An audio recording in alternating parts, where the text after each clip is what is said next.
Hallelujah, Hallelujah, Hallelujah, Hallelujah.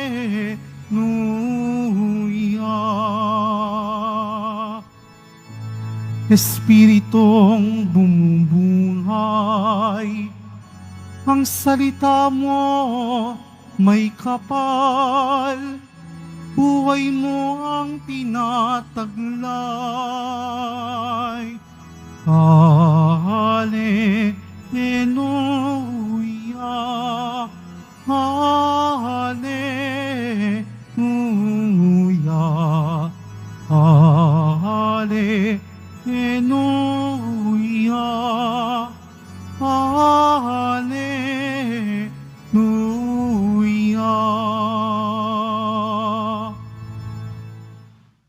Sumainyo ang Panginoon. At sumaiyo rin. Ang mabuting balita ng Panginoon ayon kay San Juan. Papuri sa iyo, Panginoon. Noong panahong iyon, marami sa mga alagad ni Jesus ang nagsabi, "Mabigat na pananalita ito. Sino ang makakatanggap nito?" Alam ni Jesus na nagbubulong-bulungan ang kanyang mga alagad tungkol dito. Kaya't sinabi niya, "Dahil ba rito'y tatalikuran na ninyo ako?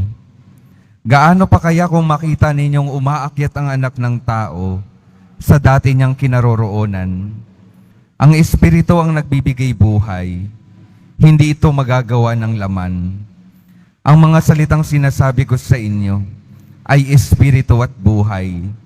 Ngunit may ilan sa inyong hindi nananalig sa akin, sapagkat talastas ni Jesus buhat pa noong una kung sino-sino ang hindi nananalig sa Kanya at kung sino ang magkakanulos sa Kanya. Idinugtong pa niya, iyan ang dahilan kaya ko sinabi na walang makalalapit sa akin, malibang loobin ito ng Ama. Mula nooy marami sa Kanyang mga alagad ang tumalikod at hindi na sumama sa Kanya. Kaya tinanong ni Jesus ang 12, "Ibig din ba ninyong umalis?" Sumagot si Simon Pedro, "Panginoon, kanino po kami pupunta? Nasa inyo ang mga salitang nagbibigay ng buhay na walang hanggan. Naniniwala kami at ngayon natitiyak namin, kayo ang banal ng Diyos." Ang mabuting balita ng Panginoon. Pinupuri ka namin, Panginoong Hesukristo. Magsiupo na po ang lahat. Magandang umaga po sa inyo mga minamahal kong mga kapatid na naririto at kasama natin online. Good morning po. Pakingitian naman po yung mga katabi, pakisabi, magandang umaga. Maganda po ba ang umaga ninyo? Gaganda na po dahil matatanggap natin ang ating Panginoon. Amen po. Amen. May tanong po ako sa inyo. Kapag sa isang relasyon po, ito po kadalasang tinatanong ko sa mga ikakasal ko, kapag sa relasyon ay nagkakaroon ng problema, hindi pagkakaintindihan, ano pong ginagawa ninyo? Iniiwan na po ba agad? Diyan ka na, di kita maintindihan. Diyan ka na, hindi ko alam kung anong gusto mo. Sinabi mo ayaw mo kong makausap, nung hindi kita kinausap, nagalit ka pa lalo. Yan. Di ba ho kung minsan sa isang ugnayan, napakagulo at ang hirap maintindihan ng bawat isa. Pero ang tanong, kapag nagkakaroon nga ng pagkakagulo at di pagkakaintindihan, ano ba dapat ang ginagawa? Nang iiwan na lang ba dapat? Iwan na lang ba dapat? Bahala ka na sa buhay mo. Umayos ka mag-isa mo. Dahil kadalasan po, kapag nagkakaroon ng problema sa isang relasyon, madalas ang natatapos ay ang relasyon. Kaya ang ipinapaalala ko sa bawat ikakasal ko, sa bawat nag-iibigan, na kapag nagkakaroon ng problema sa isang ugnayan, sa isang relasyon, ang tinatapos ay ang problema at hindi ang relasyon. At sa papaanong paraan? Sa pakikipag-usap, sa pananatili. Hindi kayo magkakaayos kung mag-iiwasan kayo, kung mag-iiwanan kayo. At hindi kayo magkakaayos kung hindi kayo mag-uusap at hindi magpapaliwanagan. At sa ganitong paraan, nakikita natin sa Ebanghelyo. Dahil yung mga alagad, yung mga taong sumusunod kay Jesus, hindi na maintindihan yung kanyang mga pinapahayag. Ano nang ginagawa nila? Unti-unting nag-aalisan, unti-unting naglalayuan sa Panginoon. Kahit nung una, gustong-gusto nilang sumunod sa ating Panginoon dahil nakita nila yung mga magagandang mga bagay na ginagawa niya. Yung pagpaparami ng tinapay at marami pang mga himala. Pero ipinapahayag na ngayon ni Jesus yung katotohanan ng kanyang pagdating sa mundong ito. Hindi na maintindihan ng mga alagad. Kaya anong ginawa ng mga alagad?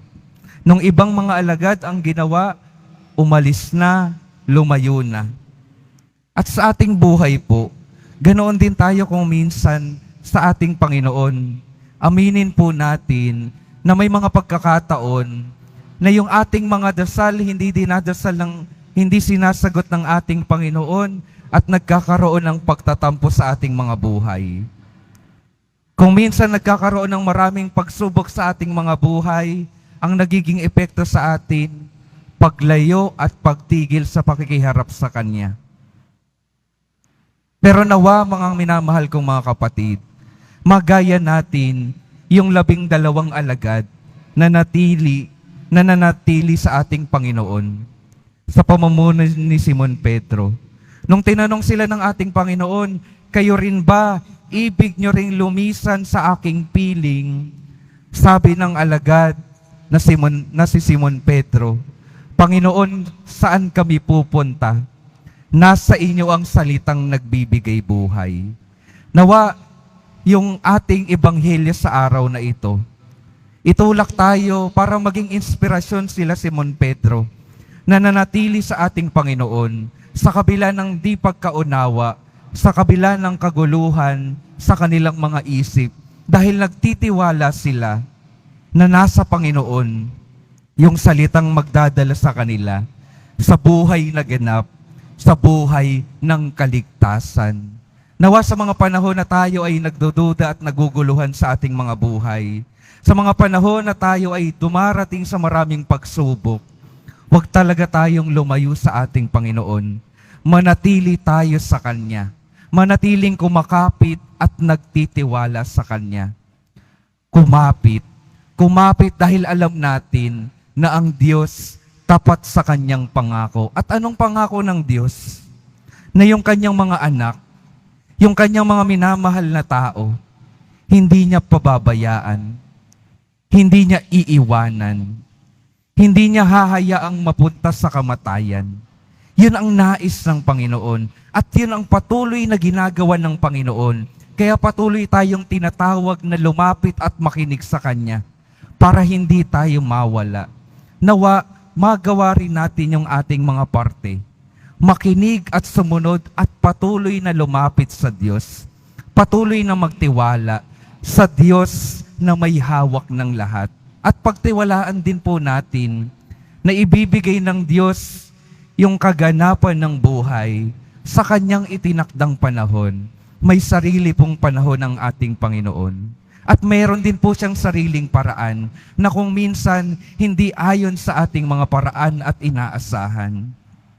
May itinakdang panahon ang Diyos. May sariling paraan ang Diyos para ipagkaloob sa atin ang mga pagpapalang nararapat para sa atin. Ang kailangan lamang nating gawin, patuloy na magtiwala at manatili sa Kanyang presensya, sa Kanyang ugnayan, sa Kanyang piling. At kung titingnan po natin, ito rin po yung ginawa ng mga banal, ng mga santo.